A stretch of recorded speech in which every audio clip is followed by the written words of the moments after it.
Hi, அஸ்ஸலாமு அலைக்கும். Welcome back to RK's magic kitchen. நம்ம சேனலை சப்ஸ்கிரைப் பண்ணாதவங்க கீழே சப்ஸ்கிரைப் பண்ணி பெல் பட்டனை கிளிக் பண்ணிக்கோங்க. நம்ம இன்றைக்கி ஹோட்டல் ஸ்டைலில் குடல் பெப்பர் ஃப்ரை எப்படி செய்கிறதுன்னு பார்க்கலாம்.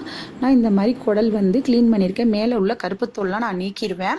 அது எப்படின்னா நல்ல பெரிய பெரிய பீஸாக அந்த மேல் குடலை எடுத்து சுடுதண்ணில் போட்டு டிப் பண்ணி ஒவ்வொரு நிமிஷம் டிப் பண்ணி எடுத்து மேலே ஒரு ஸ்பூனோ ஏதோ வச்சு க்ளீன் பண்ணிங்கன்னா அந்த மேல் தோலெல்லாம் வந்துடும், கருப்பு கலர் தோல். இப்போ அதுக்கு பார்த்தீங்கன்னா நான் ஒரு சின்ன சைஸ் வெங்காயம் தான் எடுத்திருக்கேன். ஒரே ஒரு வெங்காயம், தக்காளியும் ஒரு குட்டி தக்காளி மாதிரி குட்டி குட்டியாக கட் பண்ணி வச்சுருக்கிறேன். இஞ்சி பூண்டு ஒரு டீஸ்பூன் அளவு எடுத்து வச்சுருக்கேன்.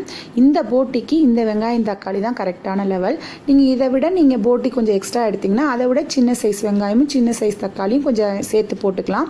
ஏன்னா போட்டிக்கு ரொம்ப வெங்காயம் தக்காளி போட்டிங்கன்னா கிரேவி மாதிரி ஆகிடும்.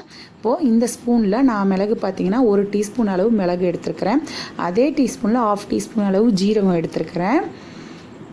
அந்த டீஸ்பூன்லேயே மெஷர் பண்ணி 1/2 டீஸ்பூன் தனி மிளகாத்தூள் எடுத்துருக்கேன்.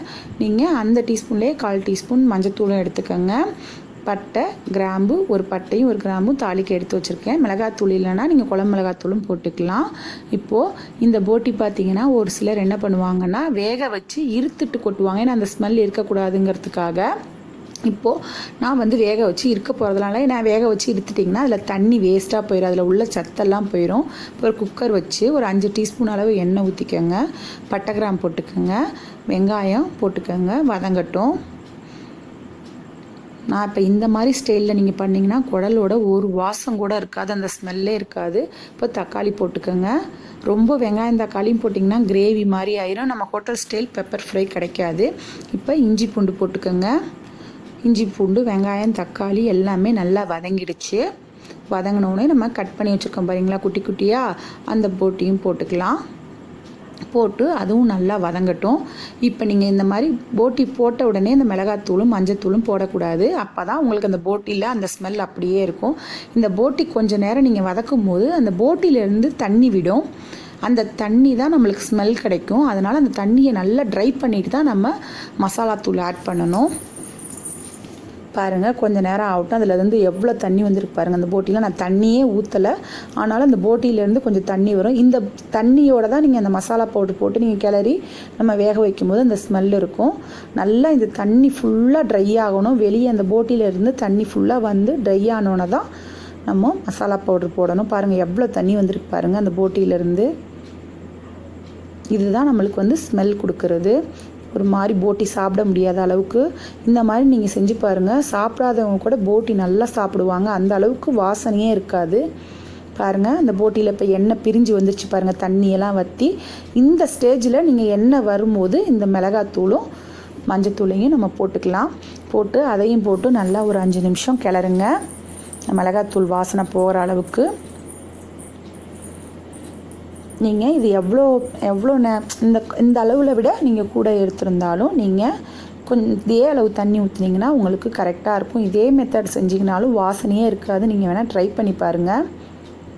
வெங்காயம் தக்காளி மட்டும் கூட போடாதீங்க. இப்போ பார்த்தீங்கன்னா நான் இதுக்கு 1/2 லிட்டர் தண்ணி அளவு ஊற்றுறேன். ஏன்னா இது நல்லா ஒரு 20 விசில் வைக்கணும். ஏன்னா போட்டி எப்பொழுதுமே மேக்ஸிமம் நல்லா வேகும். அதனால் நம்ம 20 விசில் வைக்கலாம். 20 விசில் வச்சிங்கன்னா தான் நல்லா வேகும். இப்போ இதுக்கு நான் ஒரு 1/4 பங்கு அளவு தான் நான் உப்பு போடுறேன். நீங்கள் அந்த தண்ணியை டேஸ்ட் பண்ணி பார்த்துட்டு அதுக்கேற்ற உப்பு போட்டிங்கன்னா இந்த தண்ணி ஃபுல்லாக நம்ம 20 விசில் வைக்கும்போது ஃபுல்லாக ட்ரை ஆயிரும். அப்போது நம்மளுக்கு உப்பு ரொம்ப தூக்கலாக இருக்கும் டேஸ்ட்டுக்கு. அதனால் ஒரு 1/4 பங்கு அளவு உப்பு மட்டும் போட்டுக்கோங்க, போதும். இப்போ இது ஒரு 20 விசில் வச்சுட்டு நம்ம எடுக்கலாம். எப்படி இருக்குன்னு பார்க்கலாம் வாங்க. பாருங்கள், நான் 20 விசில் வச்சுட்டேன். அப்போ தான் போட்டி வெந்திருக்குது. அதை விட கூடவும் நீங்கள் வச்சுக்கலாம். இப்போ இந்த அளவுக்கு வற்றிடுச்சு பாருங்கள் தண்ணி. இப்போது ஒரு கடாய் வச்சுக்கோங்க. கடாய் வச்சு கடாய் நல்லா சூடானதும் ஆஃப் பண்ணிடுங்க. அந்த ஆஃப் பண்ணதிலே தான் நம்ம மிளகு ஜீரகத்தை வறுக்கணும். நீங்கள் ஃப்ளேமில் வச்சே நீங்கள் வறுத்தீங்கன்னா உங்களுக்கு மிளகு ஜீரகம் கருகி போய் மாதிரி கசந்து போயிடும். ஆல்ரெடி என் வீடியோலையும் நான் சொல்லியிருக்கேன் வறுக்கிறது எப்படின்னு. இது ஒரு ஃப்ளேவருக்காக நம்ம வறுக்கும் போது ஆஃப் பண்ணிவிட்டு அந்த சூட்லேயே நல்லா ஒரு நிமிஷம் வதக்கினிங்கன்னா கரெக்டாக இருக்கும். இப்போ அதே கடாயில் நான் அந்த போட்டியை எடுத்து ட்ரான்ஸ்ஃபர் பண்ணிட்டேன். இதில் நீங்கள் தண்ணி இருந்தாலும் கவலைப்பட வேணாம். தண்ணி வற்ற விட்டுட்டு நம்ம மசாலா போடுற அந்த மிளகு ஜீரகம் போட்டுக்கலாம். பாருங்கள், தண்ணி இல்லை, அதனால் நான் உடனே அந்த பெப்பரையும் ஜீரகத்தையும் நுணுக்கி நான் போட்டுட்டேன். இப்போ நுணுக்கி போட்டுட்டு நம்ம ஒரு 5 நிமிஷம் நல்லா சிம்மில் வச்சே கிளறுங்க. நல்லா அந்த பெப்பரோட ஸ்மெல்லெல்லாம் போயிடும்.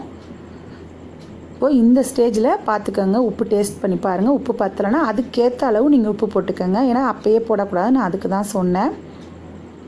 பாருங்கள், நம்மளுக்கு போட்டி பெப்பர் ஃப்ரை ரெடி ஆயிடுச்சு. பிடிச்சா லைக் பண்ணுங்கள். தேங்க்யூ.